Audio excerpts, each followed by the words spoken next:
Hi, thanks for joining us again. Roger here with Nemesis Gear and Steampunked Out to do another tips and tricks video for you. And I was just about to set a rivet here, so let me get this set real quick. And oh crap! Well, even the professionals sometimes do something wrong, and setting a rivet may be in the wrong order, so it's going to affect how you put together something, or maybe putting the wrong strap in the wrong place. Or sometimes setting snaps in the wrong holes, maybe they're backwards or you put the wrong pieces together. It happens. So how do you fix that? There's a couple of quick ways to fix snaps or rivets, and we're going to zoom into the workspace here so that you can get a closer look and see what happens when these are put in wrong, and how you can get those back apart and save your work. Alright, so like I said, we all make mistakes, and there's a couple of really annoying ones and that can happen, and fortunately it's really pretty easy to fix it if you just have a couple of tools handy. For the most part, you can usually salvage without doing much damage to your leather, and even if there is a little bit, oftentimes it's going to be in between pieces where it's not going to be visible anyway.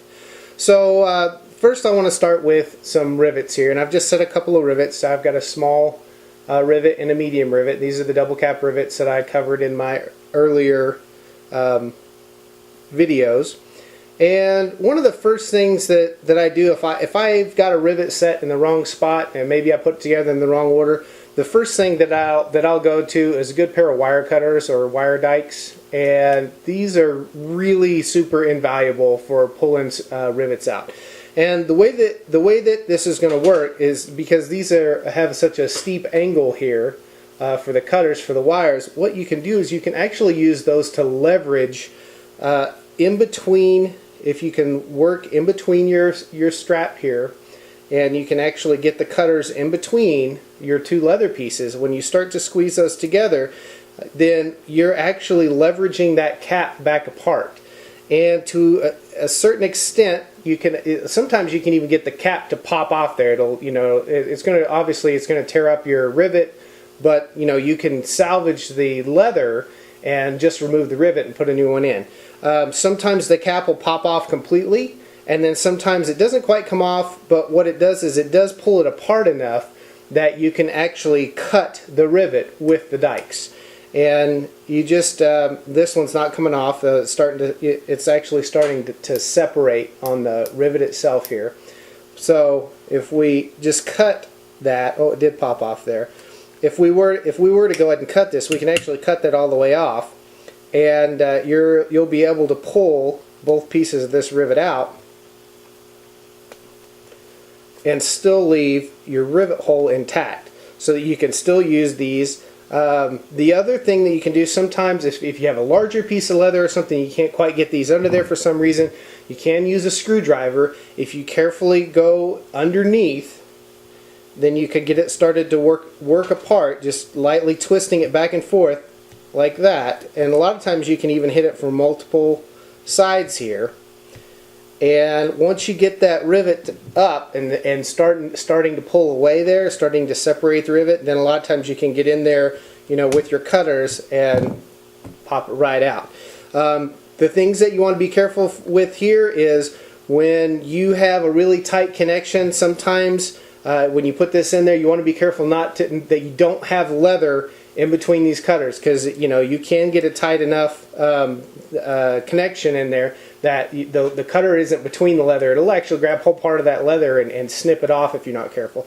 So if you're worried about that, like I say, go in with the screwdriver first, pry it up a little bit, work it, and for the most part, I mean, there's some denting. Maybe sometimes you'll have scratches around on the underneath side, but if you're going to put a strap back over that, you're never going to see it. And then it's just a matter of removing those rivet pieces, and you could, if it's in the wrong spot, then you can always go back in, later on, maybe put it on a different order, and you just go back in and put another rivet in, and you're good to go. Snaps are a little bit more difficult, depending on what kind of snap that you've got. I've got, here's some line 24s and line 20s both. The smaller line 20s they're a little bit easier to pop off. The female side, especially if you're doing it like I say, and you actually have the dome side on the female side, is actually a little bit easier to do. A lot of times you can still get these dikes in underneath, in between your cap, and if you'll pop it, you'll end up having to cut the shaft a little bit. But if you work it from 90-degree angles, you know, start squeezing this way, then start squeezing this way, a lot of times it'll just pop right off, and it'll, you know, you'll still be good to go. You know, you can manhandle it, you know, even the larger ones, you know, again, squeezing in there, getting the cutter underneath of the snap itself, underneath the female side. And this, of course, this is a tighter one. This is a little harder to cut. But if you work it from both directions, you can pop that off there with minimal damage to the leather. The male sides are harder because they're flush on the back, and they also have this flush ring around the top. You can just go ahead and grab it and start squeezing it and crimping it like this. It's not always easy to do, and sometimes you can just pop it off there and get the cutters under it. There.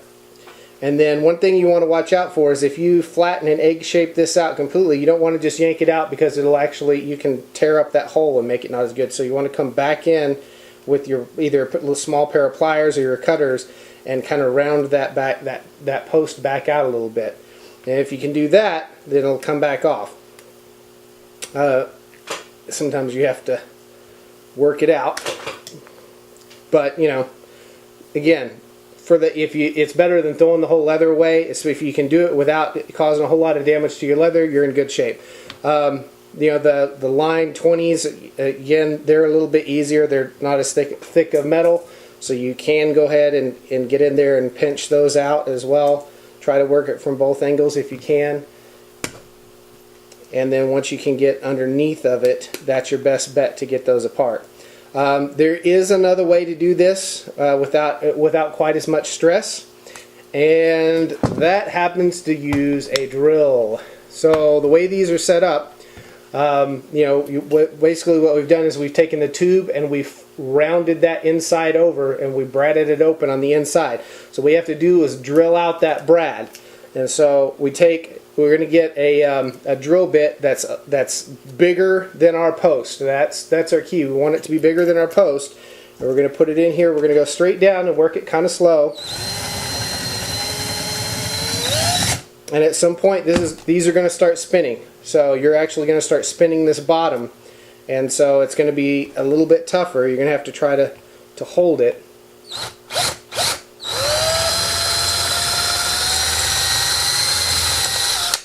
But eventually what you'll do is you'll actually drill off the part of the shaft that you've bent over. You'll actually drill it off, and this will just fall away. So once you do that, you can easily pop off the back. Sometimes it's a little bit braided, but it'll pop right out of there. And that works really well on these line 24s especially, because they are such a tougher metal. If you just don't have quite the hand strength, or you're just starting out in leather, you don't have the hand strength to really clip those off there, then taking a drill and drilling those out is a lot of times the easiest way to do it. You got to be careful. You got to watch, because it will start spinning this metal, and if you're holding onto it with your fingers, if you have any rough edges, it'll cut you. So you really got to watch out so you don't end up cutting your fingers. Sometimes, using the leather strap, if it's on a strap, if you fold it backwards a little bit like that, then you're actually using the leather to pinch the backside, and that keeps it from rotating. And that really is probably the two best and quickest ways that I can think of to get rivets and snaps out. And we use them all the time here in the shop. So hopefully that helps out a little bit. If you like our videos, please comment, like, subscribe. Visit us on Facebook, on Nemesis Gear or Steampunked Out on Facebook. Check out the links. Also our YouTube channel. We're going to try to do some more of these tips and tricks videos and product demos in the future. So thanks for watching us, and we hope to see you on another video soon.